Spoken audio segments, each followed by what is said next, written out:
Bienvenue dans cette nouvelle vidéo de la série 10 minutes théologiques. Elle a pour titre « Dieu demande au mari d'honorer sa femme en l'aimant jusqu'au sacrifice ». Oui, une soumission qui renverse les logiques. Quand la Bible parle du couple chrétien, elle ne commence pas par une règle. Elle commence par une posture. L'apôtre Paul écrit « Soumettez-vous les uns aux autres dans la crainte de Christ ». Cette phrase est souvent survolée. Pourtant, elle change tout. Paul ne commence pas par dire « Femmes, soumettez-vous ». Il dit d'abord « Vous tous, soumettez-vous ». La vie chrétienne commence ici. Renoncer à vivre centré sur soi, accepter de vivre sous l'autorité de Christ. Dans l'Évangile, la soumission n'est pas une humiliation, ce n'est pas une domination déguisée, c'est un choix volontaire, un acte de foi. Et c'est seulement à partir de ce cadre que Paul s'adresse ensuite au couple. Pas pour créer une hiérarchie de valeurs, mais pour organiser la vie commune autour de l'amour. Aujourd'hui, nous allons entendre un appel exigeant, un appel adressé au mari, mais un appel qui ne peut être compris qu'à l'intérieur de la soumission mutuelle. Soumettez-vous les uns aux autres dans la crainte de Christ. Cette phrase est le socle des tables domestiques. Sans elle, tout est déformé. Dans le monde gréco-romain, la soumission était verticale, du faible vers le fort, du bas vers le haut, sans réciprocité. Paul reprend une forme connue, mais il en change le cœur. Il place toutes les relations humaines sous la seigneurie de Jésus-Christ. La soumission chrétienne n'est pas une contrainte imposée, elle est une insertion volontaire dans un ordre voulu par Dieu, un ordre qui protège la vie commune, un ordre qui vise l'unité. Se soumettre ne signifie pas être inférieur. Cela signifie reconnaître que je ne vis pas seul, que mes décisions ont un impact sur l'autre. Le théologien africain Adeyemo rappelle que, dans la Bible, l'ordre et la communion vont toujours ensemble. Sans ordre, la communauté se disloque. Sans communion, l'ordre devient oppression. La soumission mutuelle signifie donc je renonce à l'individualisme, je cherche le bien de tous, j'accepte que Christ soit au centre et non pas moi. Mais attention, soumission mutuelle ne signifie pas uniformité. Paul ne demande pas la même chose à chacun. Il reconnaît des responsabilités différentes. Après Éphésiens 5, 21, Paul s'adresse successivement aux femmes, aux maris, aux enfants, aux pères. Et un fait frappe immédiatement. La responsabilité la plus lourde n'est pas donnée à la femme, elle est donnée au mari. Dans la soumission mutuelle, le mari n'est pas celui qui reçoit le plus. Il est celui à qui l'on demande de donner le plus. Paul écrit « Marie, aimez vos femmes, comme Christ a aimé l'Église et s'est livré pour elle. » Cette phrase est centrale, elle définit tout. Paul ne demande pas au mari d'imposer son autorité, il ne lui demande pas de se faire obéir, il lui demande d'aimer. Mais pas d'un amour vague, d'un amour mesuré à la croix. Christ est Seigneur et pourtant il se donne, il s'abaisse, il sert. Dans la logique biblique, l'autorité chrétienne se manifeste par le sacrifice et non par la domination. Dans les tables domestiques, le mari apparaît comme un intendant, un responsable sous autorité. Et cette autorité n'est autre que Christ lui-même. Il n'est pas propriétaire de sa femme, il n'est pas maître absolu, il rend des comptes à Dieu. Aimer jusqu'au sacrifice signifie renoncer à l'égoïsme, renoncer à la violence, même verbale, renoncer à l'indifférence. Paul précise le but de cet amour, rendre la femme grandissante, protégée, honorée.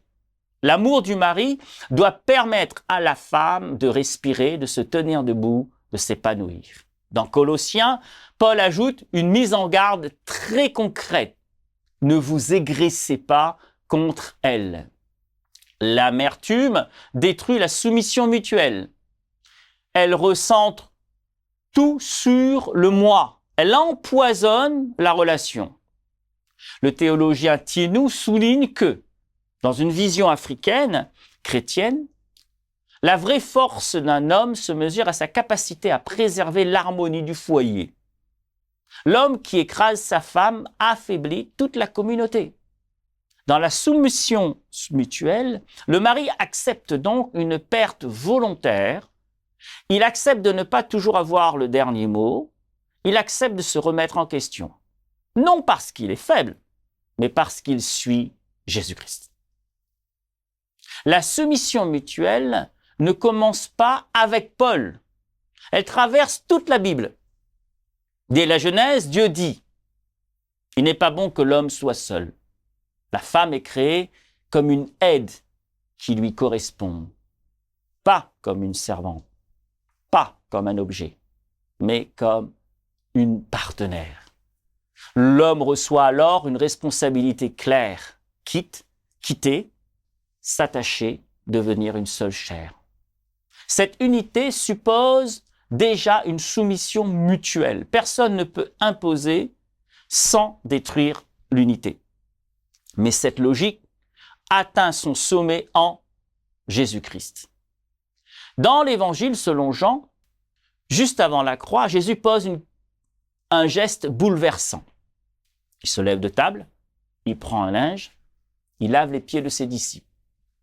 Le maître se fait serviteur. Puis il dit, « Si donc je vous ai lavé les pieds, moi le Seigneur et le Maître, vous aussi, vous devez vous laver les pieds les uns des autres. » Voilà la clé de la soumission mutuelle. Elle ne nie pas l'autorité, elle la transforme. Appliquée au mariage, cela signifie que le mari prend l'initiative du service, de l'humilité, du renoncement. Paul dira par ailleurs que chacun regarde les autres comme supérieurs à lui-même. Cela ne supprime pas les rôles, mais cela change le cœur. Dans le quotidien, cette soumission prend chair. Quand le mari écoute avant de répondre, quand il choisit la paix plutôt que le rapport de force, quand il reconnaît ses torts, quand il protège sa femme au lieu de l'exposer. Jésus résume cette logique ainsi.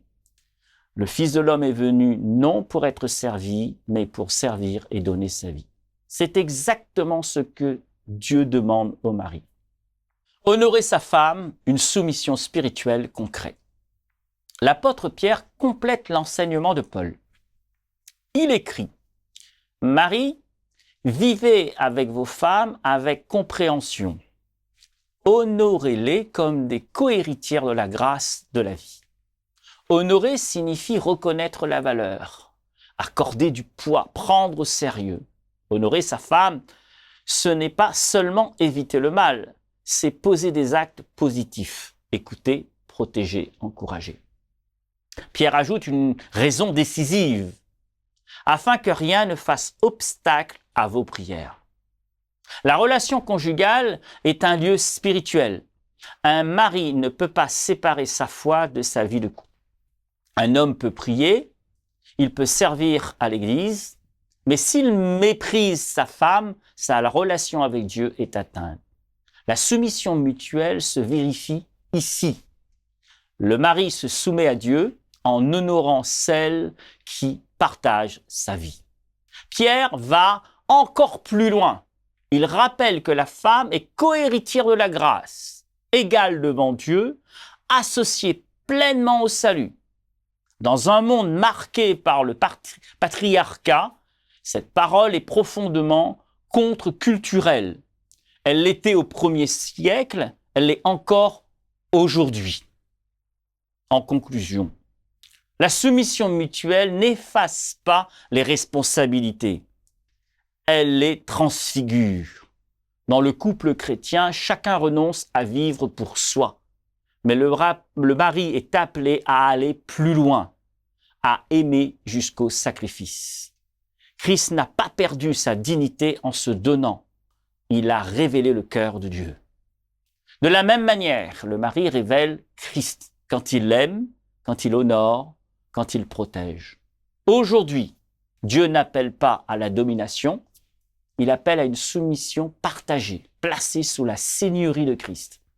Un foyer qui vit cette dynamique devient un lieu de paix, un lieu de croissance, un lieu missionnaire.